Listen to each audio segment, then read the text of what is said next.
Assalamualaikum warahmatullahi wabarakatuh. Apa kabarnya hari ini anak-anak sekalian?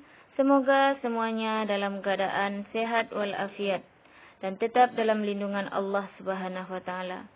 Sebelum memulai video pembelajaran pada hari ini, kita baca doa terlebih dahulu. Bismillahirrahmanirrahim. Rabbi shrah li sadri wa yassir li amri wahlul 'uqdatam min lisani yafqahu qawli. Pada kesempatan kali ini, Ibu akan membahas yaitu materi tentang iman kepada kitab-kitab Allah Subhanahu wa taala. Tujuan pembelajaran kita pada hari ini yaitu yang pertama memahami makna iman kepada kitab-kitab Allah Subhanahu wa taala, memahami kandungan dalil nakli tentang iman kepada kitab-kitab Allah Subhanahu wa taala, memahami ciri-ciri orang beriman kepada kitab-kitab Allah Subhanahu wa taala, menunjukkan perilaku yang mencerminkan iman kepada kitab Allah Subhanahu wa taala, dan memahami hikmah serta manfaat beriman kepada kitab-kitab Allah Subhanahu wa taala dalam kehidupan sehari-hari. Nah, yang menjadi pengertian iman kepada kitab yaitu meyakini dengan sepenuh hati bahwa Allah Subhanahu wa taala telah menurunkan kitab sucinya kepada para rasul untuk disampaikan kepada manusia sebagai pedoman hidup sehingga selamat hidup di dunia dan di akhirat. Kandungan dalil iman kepada Allah Subhanahu wa taala terdapat dalam firman Allah Subhanahu wa taala yang bunyinya Bismillahirrahmanirrahim. Anzalna ilaikal kitaba bil haqqi musaddiqan lima baina yadayhi minal kitabi wa muhaiminan alaihi. Fahkum bainahum bima anzalallah ولا تتبع أهواءهم عما جاءك من الحق. Yang artinya, dan kami telah menurunkan kitab Al-Quran kepadamu Muhammad dengan membawa kebenaran, yang membenarkan kitab-kitab yang diturunkan sebelumnya dan menjaganya. Maka putuskanlah perkara mereka menurut apa yang diturunkan Allah Subhanahu wa taala, dan janganlah engkau mengikuti keinginan mereka dengan meninggalkan kebenaran yang telah datang kepadamu. Quran Surah Al-Maidah ayat 48. Macam-macam kitab Allah. Yang pertama yaitu Taurat, diturunkan kepada Nabi Musa dengan menggunakan bahasa Ibrani. Umat yang menerimanya Yahudi. Kitab ini berisi 10 perintah Tuhan. Tempat diterimanya di Tursina, berlaku abad 12 sebelum Masehi. Kitab Zabur diturunkan kepada Nabi Daud alaihissalam. Bahasa yang digunakan yaitu bahasa Kipti.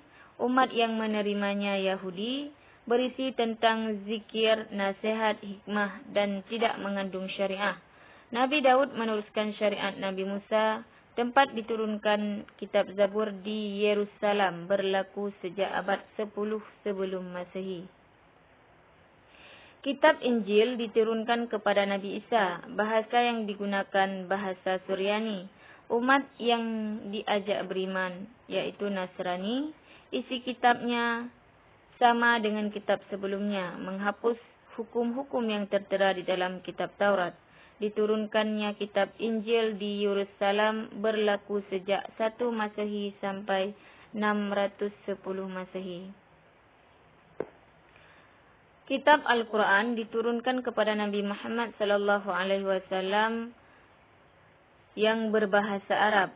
Isi kitab Al-Quran yaitu akidah, ibadah, akhlak, muamalah, munakahat, jinayah, siasah, sejarah, hubungan internasional dan ilmu pengetahuan. Tempat diturunnya Al-Quran yaitu 13 tahun di Mekah dan 11 tahun di Madinah. Berlaku sejak 610 hingga sampai hari kiamat. Cara beriman kepada kitab-kitab Allah, yaitu meyakini kebenaran kitab isi kitab suci, tidak membeda-bedakan di antara kitab suci dengan kitab suci lainnya, menaati isi kitab suci dalam kehidupan sehari-hari.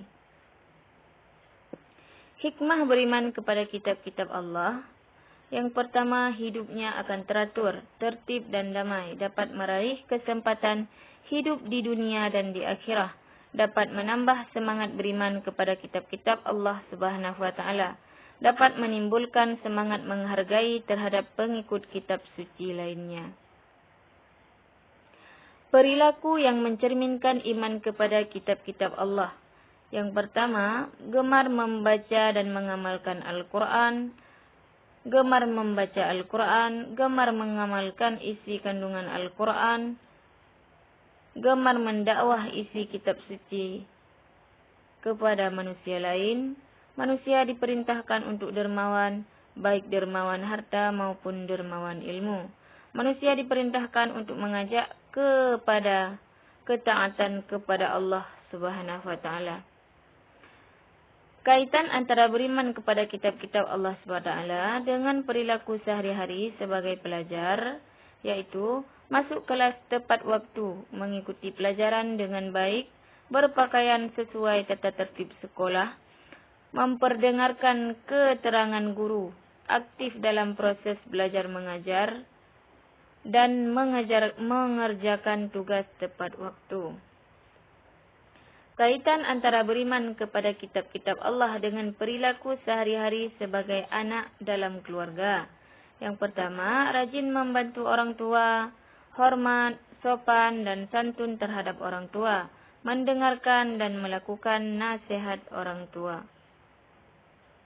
Kaitan antara beriman kepada kitab-kitab Allah dengan perilaku sehari-hari sebagai hamba Allah. Yang pertama, melakukan salat 5 waktu, gemar membaca Al-Quran, dan rajin mengikuti kajian Islam. Hanya sekian. Terima kasih. Wassalamualaikum warahmatullahi wabarakatuh.